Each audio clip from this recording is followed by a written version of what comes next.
O auditório estava lotado. Não era um evento interno comum, era uma coletiva oficial. Imprensa econômica, analistas de mercado, investidores minoritários, 2 conselheiros independentes e o presidente do conselho na primeira fila. No telão atrás do palco, o logotipo da empresa ocupava quase toda a parede. Abaixo, o slogan recém-lançado: transparência, eficiência, resultado. Ironia é sempre silenciosa antes de explodir. Eu estava sentada na terceira fileira, lado direito, corredor. Não por acaso. Eu precisava de acesso rápido ao palco. Minhas mãos não tremiam. Elas estavam frias. 4 semanas antes, eu tinha sido transferida para a Filial Sul, oficialmente chamada de Movimento Estratégico para a Recuperação de Performance. Internamente, todos sabiam o que aquilo significava. Isolamento, exposição, fracasso anunciado. Mas ninguém sabia disso ali.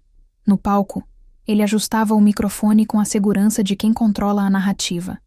Eduardo Vasconcelos, diretor executivo, favorito do conselho, especialista em reorganizações. Ele sorria enquanto passava o slide. Gráficos ascendentes, setas verdes, palavras como recuperação, reversão, otimização. Como podem observar, ele dizia, voz firme, em apenas 30 dias, conseguimos reverter o cenário da Filial Sul. A operação voltou à estabilidade. Eu conhecia aqueles números. Eu tinha vivido aqueles números. E eles não eram reais. Um dos jornalistas levantou a mão. Então, o risco de encerramento foi totalmente neutralizado? Ele assentiu, confiante. Totalmente. Eu observei o presidente do conselho inclinar a cabeça em aprovação. Eles acreditavam nele. E por 4 semanas, ele acreditou que eu jamais sairia daquela filial com qualquer coisa além de um relatório fracassado. Ele não esperava que eu analisasse contratos. Ele não esperava que eu revisasse transferências internas. Ele não esperava que eu comparasse cronogramas de fornecedores com datas de aprovação orçamentária. Ele não esperava que eu sobrevivesse. Quando a apresentação se aproximava do fim, ele fez a pausa estratégica, aquela que antecede aplausos. E é por isso que reafirmo: nossa gestão é baseada em dados, responsabilidade e transparência. A palavra ecoou no auditório. Transparência. Eu me levantei antes que os aplausos começassem. Não pedi autorização. Não levantei a mão. Não sinalizei para ninguém. Apenas me levantei. Algumas cabeças se viraram. Um dos assessores franziu a testa. O segurança perto do palco avaliou a movimentação. Eu caminhei até o microfone lateral reservado à imprensa. Com licença. Minha voz não estava alta, mas estava clara. O silêncio foi imediato. Ele me reconheceu. O sorriso dele não desapareceu de imediato. Primeiro, ele congelou. Depois, os olhos estreitaram levemente. Um cálculo rápido. Ele não sabia o que eu tinha, mas sabia que eu tinha algo. Sim? Ele respondeu, mantendo o tom institucional. Eu segurei a pasta preta contra o corpo. Acredito que a imprensa deveria ver os números completos da Filial Sul. Um dos jornalistas olhou para mim. A senhora é gerente executiva responsável pela filial nas últimas 4 semanas. Agora o auditório inteiro estava atento. Ele deu um pequeno passo à frente. Qualquer dado relevante já foi incluído no relatório oficial. Eu sustentei o olhar. Não foi. A palavra caiu seca. Eu subi os 2 degraus do palco sem pedir permissão. Alguém da comunicação tentou se aproximar, mas o presidente do conselho levantou a mão, curioso. Curiosidade é mais forte que lealdade. Conectei o pendrive ao notebook da apresentação. Ele tentou interromper. Isso não estava na pauta. Eu cliquei. O slide mudou. As cores corporativas desapareceram. Entraram planilhas, datas, protocolos, transferências fracionadas abaixo do limite de auditoria automática. O primeiro murmúrio começou na segunda fileira. Eu avancei para o próximo slide. Contratos aprovados retroativamente. Fornecedor recorrente. Mesma conta bancária vinculada a 3 CNPJs diferentes. O jornalista da ponta esquerda já estava fotografando o telão. Isso é sério? Alguém sussurrou. Eu ampliei a tela. No canto inferior direito, assinatura digital, autorização executiva, nome completo, Eduardo Vasconcelos. O silêncio deixou de ser curioso. Virou pesado. Ele respirou fundo. Tentou sorrir. Isso é uma interpretação técnica equivocada. Existe contexto. Eu cliquei novamente. Extrato. Data. Valor. Conta vinculada. Mesmo padrão. Mesmo método. 4 semanas antes da minha transferência. Eu virei para a plateia. A filial Sul não estava falindo. Ela estava sendo drenada. Agora ninguém aplaudia. Ele não sorria mais. O presidente do conselho não inclinava mais a cabeça. Os jornalistas já não pediam permissão para fotografar. Foi ali, naquele exato segundo, que ele entendeu o erro. Ele me enviou para falhar, mas me deu acesso irrestrito ao sistema financeiro como responsável interina. E eu não tentei salvar a filial. Eu segui o dinheiro, e tudo levava até ele. Meu nome é Helena Duarte. 12 anos de empresa, 7 deles em cargos de liderança. Eu não era brilhante, eu era consistente. E no ambiente corporativo, consistência é perigosa quando você não pertence ao grupo certo. Entrei como analista financeira júnior. Cresci auditando contratos, renegociando fornecedores, reduzindo desperdícios invisíveis que ninguém queria enxergar. Meu histórico era simples. Onde eu assumia, os números melhoravam, sem marketing, sem autopromoção, sem apresentações performáticas. Resultados silenciosos. Nos últimos 2 anos, eu estava na matriz, coordenando o controle orçamentário de 3 unidades regionais. Foi ali que comecei a notar padrões estranhos. A filial Sul apresentava prejuízos recorrentes, mas não operacionais. O volume de vendas era estável. A inadimplência estava dentro da média. O custo fixo não justificava o rombo crescente. O problema estava nas despesas extraordinárias. Pagamentos fragmentados. Contratos emergenciais. Consultorias recorrentes sem relatório final. Toda vez que eu solicitava documentação complementar, a resposta vinha rápida demais. Já aprovado pela diretoria. Mais especificamente, pela vice-presidência executiva. Eduardo Vasconcelos. Ele tinha reputação de solucionador de crises. Assumia unidades problemáticas. Reestruturava. Anunciava cortes. Encerrava operações. E saía com bônus por mitigação de prejuízo. Era eficiente. Mas a matemática não fechava. 2 semanas antes da minha transferência, solicitei auditoria detalhada sobre 3 contratos da filial Sul. No dia seguinte, fui chamada à sala dele. Ele não levantou quando eu entrei. Não ofereceu café. Não sorriu. Helena, você tem sido muito diligente. Tom neutro. Mas a palavra diligente ali significava inconveniente. Ele fechou a pasta sobre a mesa. Precisamos de alguém forte na filial Sul. A situação está crítica. Eu já sabia. Quando dizem, precisamos de você, geralmente significa, precisamos tirar você daqui. É uma oportunidade de liderança direta, ele continuou. Autonomia total. Autonomia total em uma unidade que estava oficialmente à beira do fechamento. Era promoção no papel, isolamento na prática. Por quanto tempo? Perguntei. Ele sorriu pela primeira vez. Depende do seu desempenho. A mensagem estava implícita. Se a filial fechasse, a responsabilidade seria minha.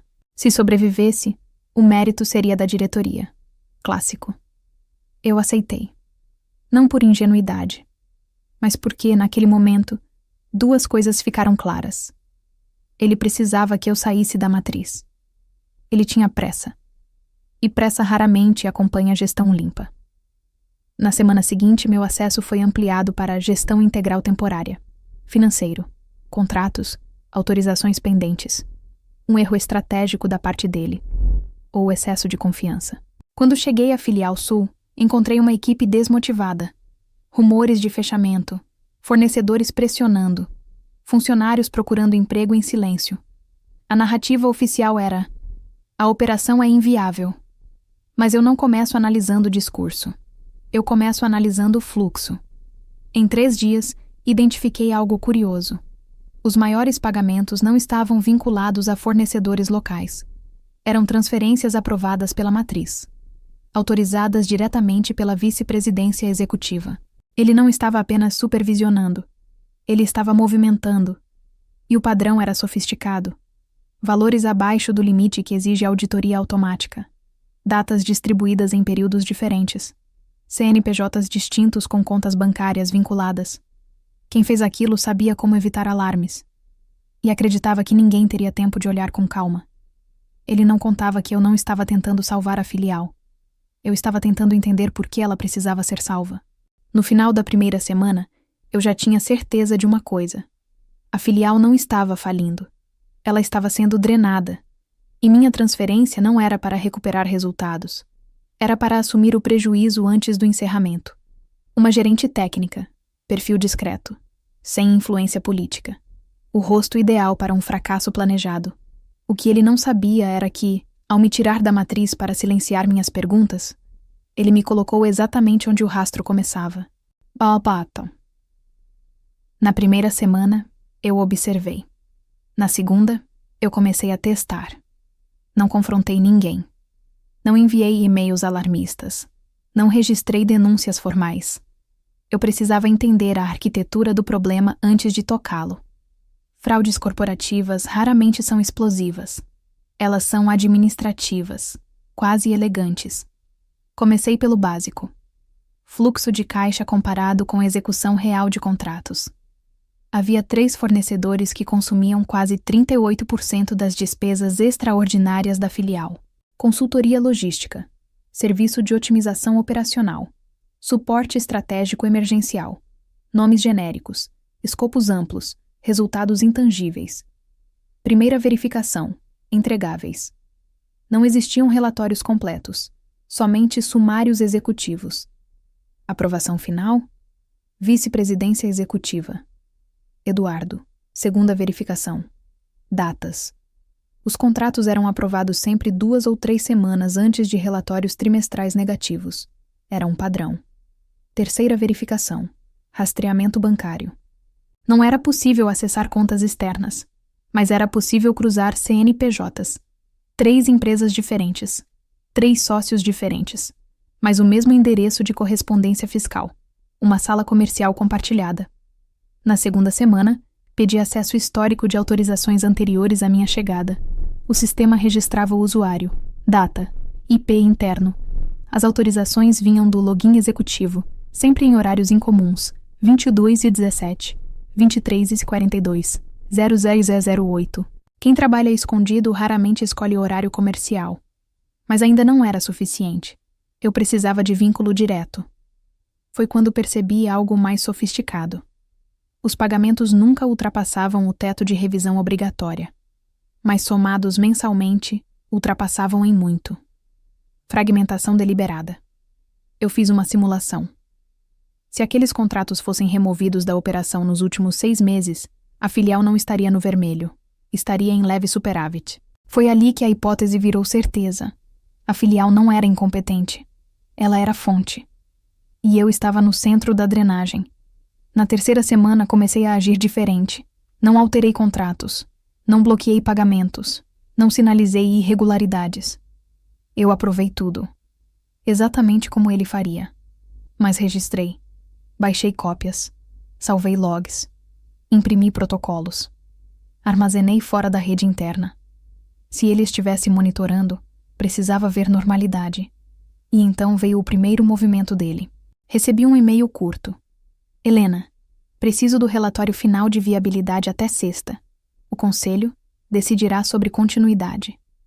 Rapidez demais. Pressão demais. Era o fechamento programado. Se a filial fosse oficialmente considerada inviável, os contratos emergenciais seriam justificados como tentativa de recuperação. E o ciclo terminaria limpo. Eu precisava de algo incontestável antes de sexta. Foi quando encontrei o erro. Pequeno, mas fatal. Uma das empresas contratadas havia emitido 2 notas fiscais com numeração sequencial, no mesmo dia, para unidades diferentes. Erro operacional. Eu puxei o histórico completo daquele CNPJ. 3 anos de atividade. Receita concentrada quase exclusivamente na nossa empresa. Crescimento abrupto no último semestre. E então encontrei a assinatura digital de abertura societária. Um dos sócios tinha vínculo anterior com uma empresa de consultoria onde Eduardo trabalhou 10 anos antes. Não era ilegal, mas era conexão. E conexões repetidas constroem narrativa. Na madrugada de quinta-feira, refiz toda a linha do tempo. Autorização, contrato, pagamento, relatório negativo, justificativa, nova contratação. Era um ciclo fechado, e eu estava dentro dele. Na sexta de manhã, enviei o relatório solicitado. Título: Análise de Viabilidade Operacional, Filial Sul. Conclusão: a operação é sustentável desde que sejam suspensos contratos externos de suporte emergencial e revisadas autorizações centralizadas. Eu não o acusei. Eu apontei estrutura e anexei gráficos. Às 14 horas, recebi a resposta dele. Helena, precisamos conversar. Não era pedido, era alerta. Quando entrei na sala virtual naquela tarde, ele estava diferente, mais direto. Você está extrapolando sua função. Estou cumprindo minha função. Você não entende o contexto estratégico. Então me explique. Silêncio. Ele não explicou. Ele encerrou com uma frase calculada. Cuidado para não confundir zelo técnico com insubordinação. Ali ficou claro. Ele sabia que eu tinha visto algo, mas não sabia o quanto, e isso o incomodava. Naquela noite fiz backup final de tudo, porque a partir daquele momento, a escalada deixava de ser silenciosa. Ele começaria a reagir, e quando quem está acima reage, raramente é sutil. A primeira reação dele não foi agressiva, foi estratégica. Na segunda-feira seguinte ao meu relatório, recebi um comunicado interno. Reestruturação emergencial da Filial Sul. Meu cargo deixava de ser gestão integral temporária e passava a ser coordenação operacional supervisionada. Supervisionada por quem? Por ele. Significava que qualquer decisão minha passaria a exigir dupla aprovação. Não era demissão. Era neutralização. No mesmo dia, 2 membros da equipe foram realocados para outras unidades. Os 2 únicos que tinham acesso direto ao financeiro detalhado. Coincidência demais. À tarde, recebi uma ligação do RH. Helena, recebemos feedback de que sua comunicação tem gerado insegurança na equipe. Insegurança. Palavra corporativa para você está incomodando alguém acima. Que tipo de insegurança? Perguntei. Questionamentos excessivos sobre decisões estratégicas. Não havia denúncia formal, não havia advertência, mas estava sendo criado um registro, construção de narrativa. Na quarta-feira, meu acesso ao histórico anterior a 6 meses foi temporariamente suspenso por atualização do sistema. Atualização seletiva. Felizmente, eu já tinha backup externo. Ele estava apertando o cerco. Mas ainda não podia me atacar diretamente, porque meu relatório tinha sido enviado ao conselho, e o conselho não tinha respondido. Silêncio institucional é perigoso. Significa que alguém está analisando. Na quinta-feira ele veio pessoalmente à filial. Primeira visita desde a minha chegada. Reuniu a equipe. Fez discurso motivacional. Falou sobre alinhamento estratégico. E então pediu para conversar comigo a sós. A sala era pequena, vidro transparente, mas longe o suficiente para não ouvirem. Ele não perdeu tempo. Você está criando ruído onde não existe problema. Eu estou documentando inconsistências. Inconsistências fazem parte de qualquer operação complexa. Então, por que alterar meu acesso? Ele inclinou a cabeça. Você está assumindo coisas demais. Pausa. Depois veio a tentativa real. Helena, você tem uma carreira sólida aqui. Não estrague isso por causa de uma leitura parcial. Tradução. Pare agora. Eu mantive o tom neutro. Minha leitura é baseada em dados. Ele mudou a abordagem. O conselho já decidiu encerrar a filial no próximo trimestre. Isso era novo. Encerramento oficial significaria auditoria final simplificada. Se a unidade fosse classificada como inviável estruturalmente, os contratos emergenciais seriam absorvidos como tentativa legítima de recuperação. Ele estava acelerando o fechamento. Então, por que continuar contratando consultorias externas? Perguntei. O olhar dele ficou frio. Você não precisa entender todas as decisões. Essa foi a primeira ameaça real, velada, mais clara. Na sexta-feira recebi um e-mail formal. Helena, conforme alinhado, solicitamos que concentre esforços exclusivamente na operação diária. Assuntos estratégicos serão conduzidos pela diretoria. Tradução. Pare de investigar. Foi nesse momento que entendi algo importante. Ele não estava apenas tentando me silenciar. Ele estava tentando me isolar antes do encerramento oficial. Se eu permanecesse quieta, a filial fecharia.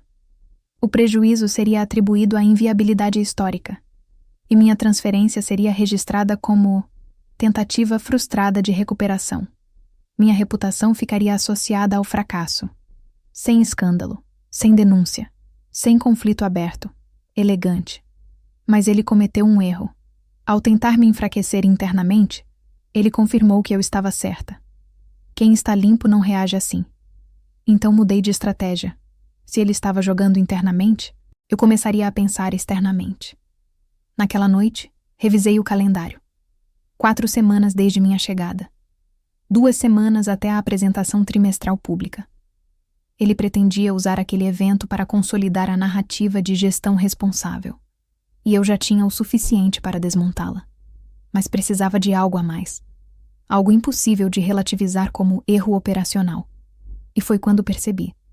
O ponto fraco dele não era o financeiro. Era o ego. Ele não suportaria ser questionado publicamente. E eu começaria a preparar o terreno exatamente ali. Eu já tinha provas suficientes para abrir uma denúncia interna. Mas denúncia interna significava 2 coisas. Processo sigiloso. Tempo para ele reorganizar a narrativa. Ele tinha influência. Eu tinha dados. Influência ganha tempo. Tempo apaga rastros. Eu não podia agir cedo demais. E não podia agir tarde demais. Precisava de palco. Na terça-feira da 3ª semana, recebi a confirmação oficial. Apresentação trimestral. Coletiva com imprensa. Transmissão online para investidores. E um detalhe importante. Ele seria o responsável pelo bloco Reestruturação e Performance Operacional, incluindo a filial Sul. Ele estava preparando a vitória pública. Eu precisava transformar aquilo em ponto de inflexão. Passei os 3 dias seguintes fazendo algo diferente. Não procurei novas provas. Organizei narrativa. Fraude isolada gera dúvida. Padrão repetido gera convicção. Montei uma linha do tempo visual. Primeiro contrato emergencial. Queda artificial de resultado. Nova contratação. Pagamentos fragmentados. Relatórios justificando prejuízo. Proposta de encerramento. Ciclo fechado. Mas faltava o elemento impossível de relativizar. E ele cometeu o erro final por conta própria.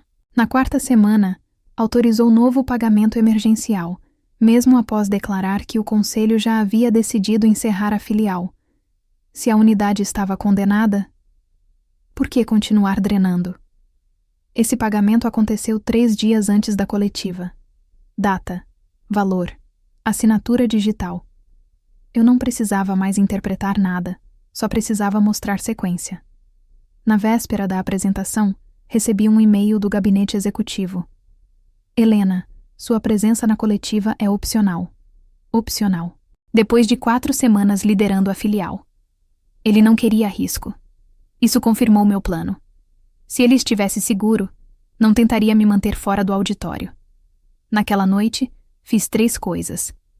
Copiei todos os arquivos relevantes para armazenamento externo criptografado. Organizei os slides em ordem didática, não emocional.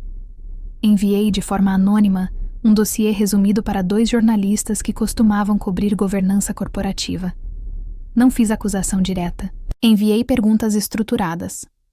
Você pode confirmar se a empresa X possui vínculo anterior com membro da diretoria? Jornalistas não ignoram perguntas técnicas bem formuladas. Eu não precisava que publicassem antes. Eu precisava que estivessem atentos. Na manhã da coletiva, acordei cedo. Não estava nervosa. Estava focada. Existe uma diferença entre agir por raiva e agir por cálculo. Raiva é imprevisível. Cálculo é inevitável. Eu sabia que, no momento em que o slide oficial mostrasse recuperação da filial, ele estaria assumindo publicamente a versão que eu desmontaria minutos depois. E uma mentira repetida internamente é administrável. Mas uma mentira desmontada diante da imprensa é irreversível. Cheguei ao auditório 40 minutos antes. Sentei na terceira fileira. Observei quem cumprimentava quem. Notei 2 jornalistas folheando algo impresso enquanto cochichavam. O dossiê tinha sido lido. Ele entrou no palco confiante. O discurso começou exatamente como eu previa. A palavra transparência foi usada 3 vezes nos primeiros 10 minutos. Ele não sabia que transparência seria o gatilho da própria queda. Enquanto ele falava, eu não sentia medo. Sentia precisão. Porque naquele momento eu já tinha entendido algo fundamental. Ele me transferiu para me usar como escudo. Eu usaria o palco para transformá-lo em prova. A diferença entre vítima e estrategista não é força, é timing. E o timing estava perfeito. Ele estava no auge da confiança. Slides perfeitos, gráficos limpos, métricas alinhadas com o que todos esperavam. O conselho, a imprensa, investidores online, todos acreditando no roteiro que ele havia escrito, e eu sabia exatamente onde atacar. O primeiro deslize aconteceu sozinho. Ele mencionou os resultados da filial Sul como resultado de estratégias recentes e eficazes. A palavra estratégias era a deixa. Quando o slide mostrou os pagamentos emergenciais, perguntei em voz clara: Senhor Executivo, esses pagamentos foram autorizados mesmo após a decisão de encerrar a Unidade Sul. Pode nos explicar como isso se alinha com sua política de redução de custos? O auditório silenciou. Ele engoliu a resposta, engasgado na própria narrativa. Não era só uma pergunta. Era o gatilho de uma sequência lógica que eu já havia montado. Enquanto ele tentava justificar, passei a projetar slides adicionais no telão, discretamente, usando o laptop conectado ao sistema de apoio. Cada slide mostrava documentos, datas, valores, assinaturas. Nada de acusação direta, apenas fatos alinhados, cronologia perfeita. O efeito foi imediato. Os jornalistas que tinham recebido o dossiê reconheceram a sequência. Começaram a murmurar. Alguns pegaram notas freneticamente. Ele começou a suar. Tentou cortar, tentou virar, mas cada movimento era contido pelo próprio discurso. O ciclo de fraude, pagamentos e decisões contraditórias estava agora visível em linha reta. Não havia como relativizar. Minutos depois, o conselho fez perguntas técnicas. E eu já tinha antecipado cada uma. Respostas curtas, objetivas, baseadas em dados. O executivo não podia mais improvisar. Cada justificativa dele só reforçava a evidência contra si mesmo. Naquele momento, a imprensa começou a registrar tudo. Os flashes dos celulares, os microfones captando cada gaguejo, cada hesitação. O palco que ele acreditava controlar agora estava sob meu domínio. O ápice foi a pergunta final de um repórter. Se esses pagamentos continuaram mesmo após a decisão de encerrar a filial, não seria correto dizer que houve falha de governança interna? O silêncio foi absoluto. Ele olhou ao redor. Percebeu que não havia saída. Eu simplesmente assenti, como se confirmasse uma evidência que ele mesmo tinha produzido. No final da coletiva, a imprensa não só questionou a liderança dele, como exigiu auditoria detalhada. Os investidores, atentos, começaram a enviar mensagens para o conselho, solicitando esclarecimentos formais. A queda não era apenas provável, era inevitável. E eu não precisei levantar o tom, gritar ou acusar. A estratégia funcionou porque a verdade, organizada e apresentada no momento certo, destrói qualquer fachada. O palco que ele preparou como vitrine de poder tornou-se sua própria armadilha. No momento em que ele saiu do auditório, cabisbaixo, eu percebi algo que fica com você para sempre. Não importa quão sofisticada seja a manipulação. Quando você combina dados, estratégia e timing perfeito, até o mais experiente manipulador cai sozinho. Assange. Nos dias que se seguiram à coletiva, o efeito dominó foi brutal. Relatórios internos começaram a vazar. A diretoria não podia mais ignorar os documentos que eu havia exibido publicamente.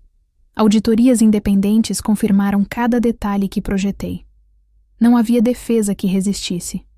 O executivo, antes confiante e arrogante, foi chamado para uma reunião de emergência com o conselho.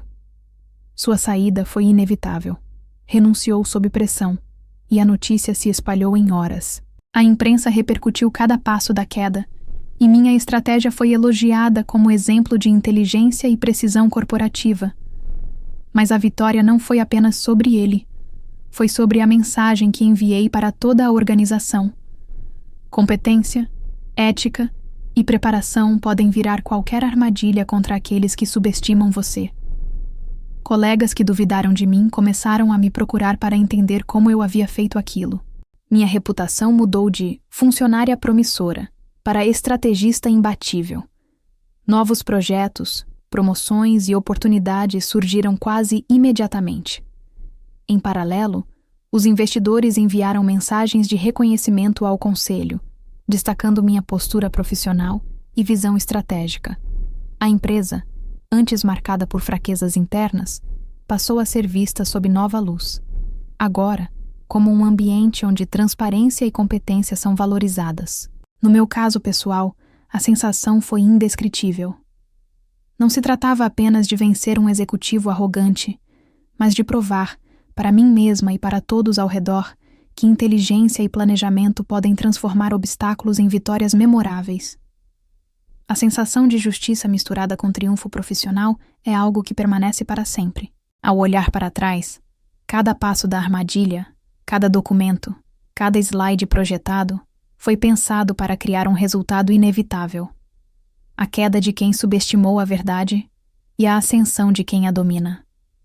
O que começou como uma transferência que parecia um castigo, tornou-se a oportunidade mais poderosa da minha carreira. Em apenas 4 semanas, eu havia virado o jogo. E todos, colegas, investidores, imprensa e até o executivo derrotado, compreenderam a lição. Nunca subestime quem sabe usar a estratégia, a paciência e a verdade como armas. No fim, o palco estava limpo, mas a lição permanecia clara. A força não está na posição, mas na preparação, na inteligência e na coragem de agir no momento certo.